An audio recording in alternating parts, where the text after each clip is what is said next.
Hey guys, George has come up with a fantastic idea. He's going to fire questions at me. I don't know what's coming, and I'm going to answer them in around 30 seconds or less as best I can. Let's do this. So, firstly, how can you turn your passion for fitness into a profitable career? All right, okay. 30 seconds, let's go.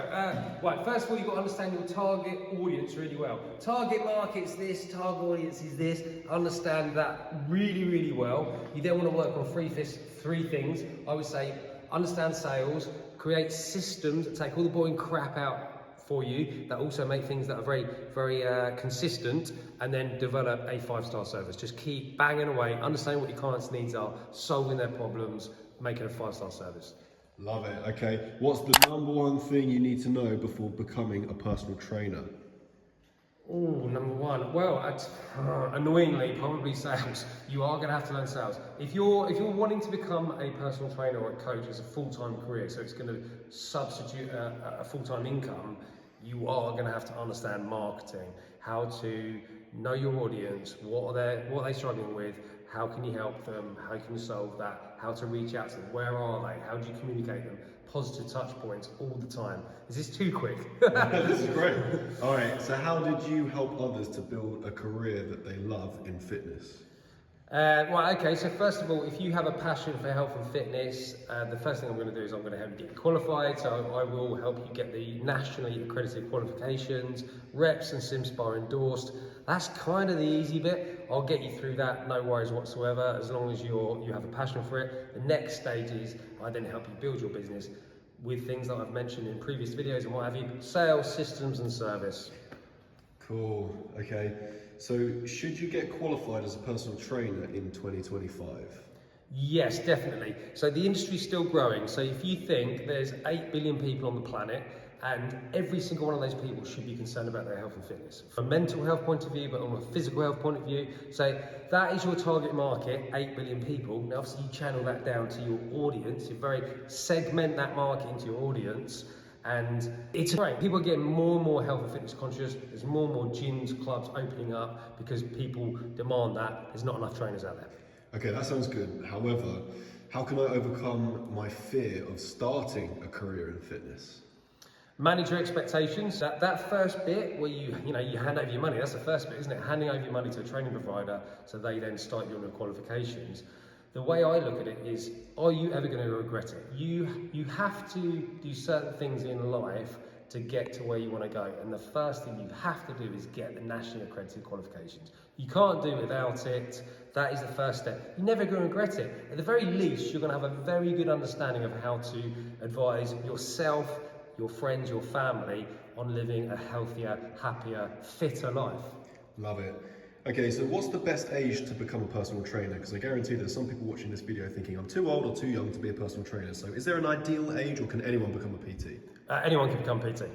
Well, sorry, 16 plus. You can't do it if you're under 16 because the minimum age requirement as far as the awarding body concerned is 16. That being said, my son's 12. I've already started laying the groundwork with him because he's got a passion for health and fitness already. So as soon as he turns 16, boom, he's getting qualified. There's strengths to every age group. You know, if you think about somebody that's 50s, 60s, the life experience that you guys have that you can offer to people, the compassion, the empathy, the problem solving, the troubleshooting, that stuff is so valuable. Amazing. So what are 3 signs then that you're ready to turn your gym passion into a profession? You're annoying your friends and family because you don't stop talking about it. Number 1. Number 2, it's your favourite hobby. So you're reading books about it, you're listening to podcasts, you're listening to audio books, you're Googling stuff, you're asking ChatGPT stuff. If that is if it's the main thing in your life, health and fitness is my favourite thing to talk about. Always. It will never go. It doesn't matter what happens in my life, I'm always going to be chatting about that till the cows come home. If you're that person too, then it's definitely a good sign. Number 3, if you're unhappy, something's got to change, isn't it? If you've got an itch, scratch it. The industry is so diverse because once upon a time, a personal trainer was just somebody that works with you on a one-to-one basis, counting reps, coaching you, making you better face to face. Now you've got online. Now you can create your own fitness app. There's so many different solutions and options to solve people's health and fitness problems. And as a fitness professional that's qualified and passionate about it, you just figure out which of those options are the best for your target audience and go after it. Okay, you've convinced me now that personal training is a good career, but can you actually make good money as a PT? Yeah, there's loads of millionaires. If that's what you're worried about, if you are literally worried about, I just want to be rich, there is tons of millionaires. I mean, let's be honest, there's millionaires in every industry, isn't there? There's people that run cleaning companies that are millionaires. So if you have a big enough passion for it, there are some qualities you're going to have to develop. Like you are going to have to be an action taker. You're going to have to be somebody that's consistent with what you do. You're going to have to be someone that sees adversity, setbacks, challenges as opportunities for learning and growth. And you just stay the course. You just keep going after it, and just keep reminding yourself of what your mission is and who you're trying to help, why, and you can't go wrong. Okay, so let's say I qualify through Storm and I become a PT, but I struggle with doubting myself, especially because of the income that I start on as a PT. I might start on quite a low income because I've just recently got qualified, haven't got a lot of clients left. What would you say to me? What's the secret to stop doubting myself? Okay, so first of all, imposter syndrome is very normal, and I think it's it gives you an element of modesty and probably likability.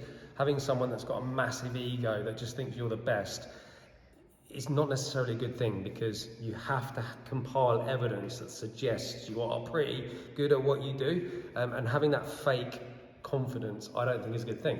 However, look at the evidence. You know, if you've got qualifications, you've gone through learning, you've passed assessments, you've paid out a lot of money to do it. There's so many obstacles you've had to overcome to get to where you are that you should have that self-confidence in yourself for what you do.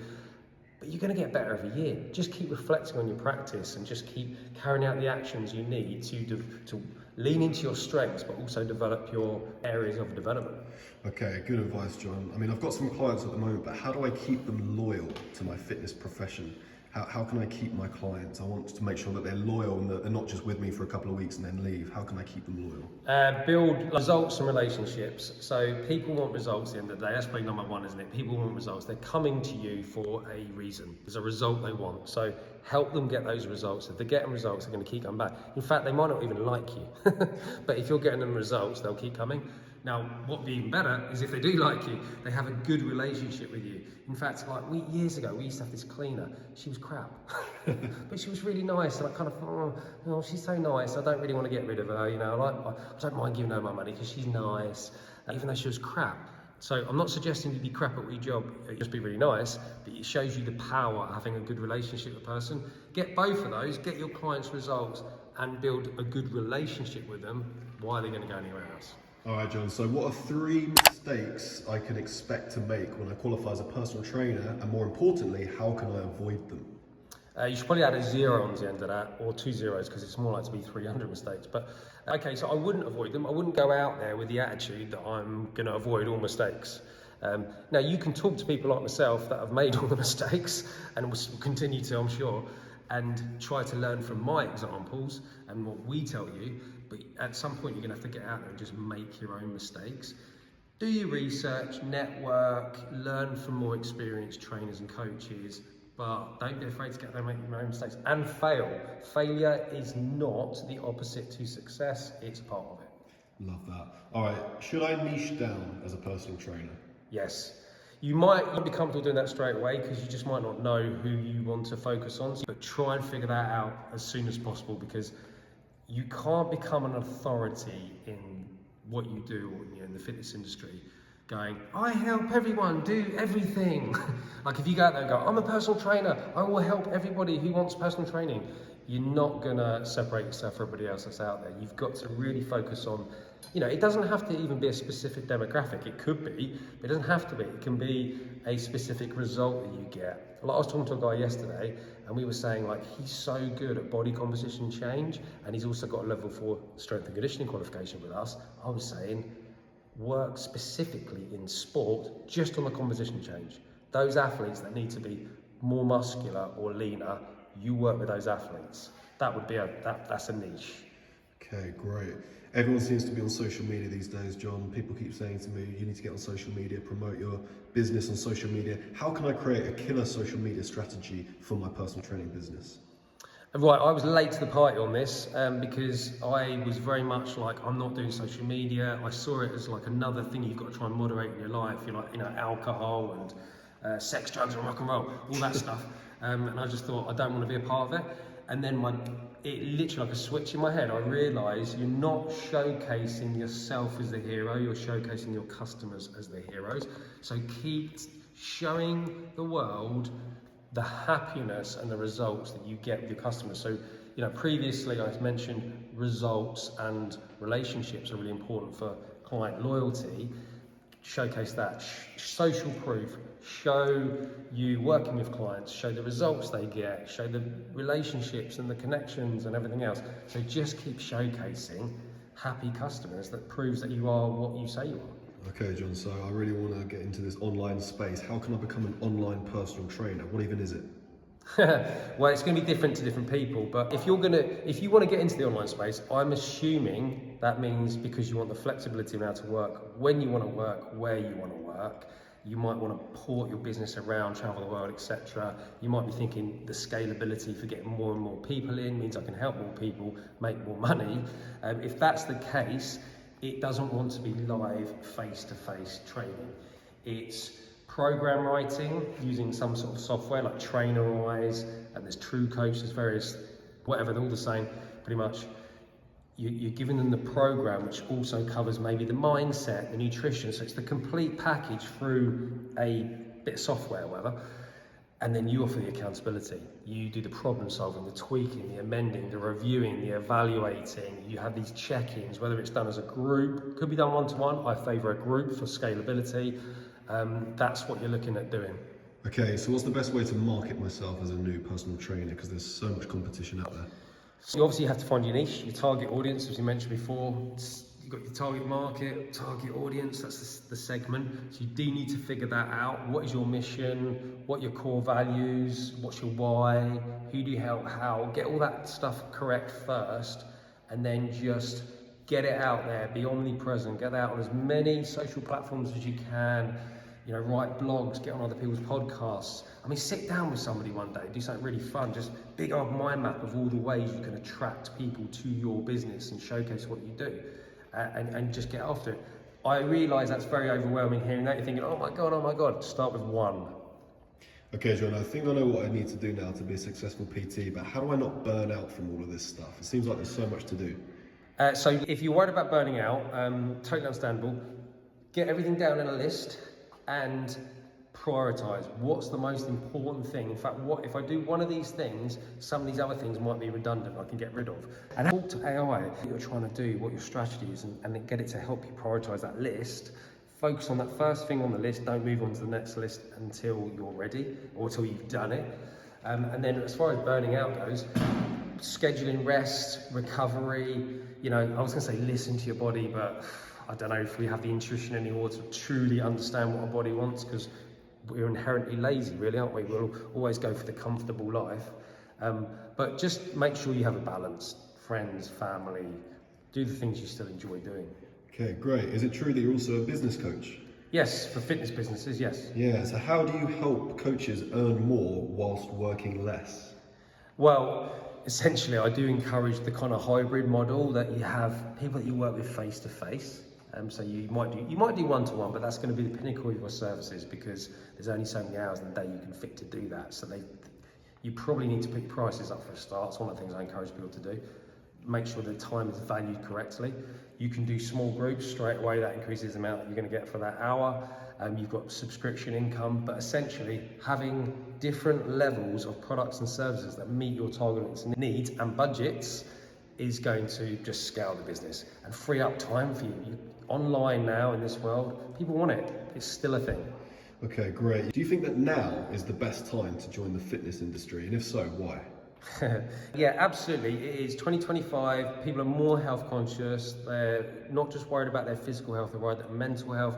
There's overwhelming amounts of research and data that shows if you're physically active and you're accountable to somebody that's keeping you adhering to that program, you halve your risk of the biggest killers in the UK: heart disease, type 2 diabetes, dementia, cancers, depression, anxiety. There's so many things that you suffer with if you're not physically active, and having a personal trainer or a coach help you adhere to a healthy eating, exercise program, your life's transformed.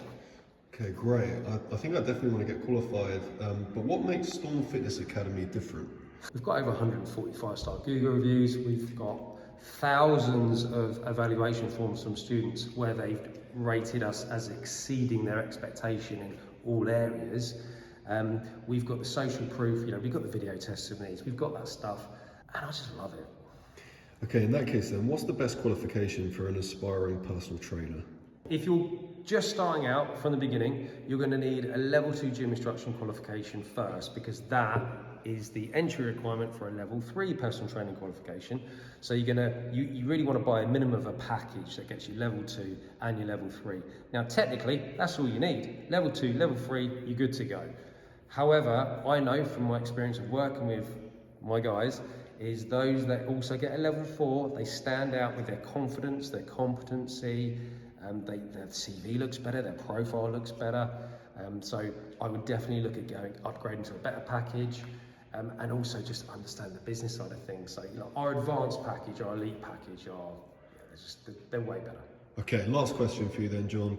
I do want to be a PT, but I'm sort of on the fence. I've already got another job. I'm quite comfortable in that job. It makes me a decent amount of money, but I do have a dream to be a PT because fitness is certainly my passion. What would you do if you're in my shoes? So the job you're doing right now is probably adequate and fine, and you could do that for the rest of your life, and it sounds like from what you've just said that that'd be an all right life. Now, if you just want an all right life, nothing wrong with that. God, there's people out there that would kill to have an all right life. But if you're someone that goes, do you know what, I've got one life, I want to live it, I don't want an all right life, I want an exceptional life, then I would say it's worth the risk. Go after it, make it happen. Amazing. Thank you, John. Appreciate your time. Like, subscribe, and share. Yeah, thank you. Cheers, I enjoyed that.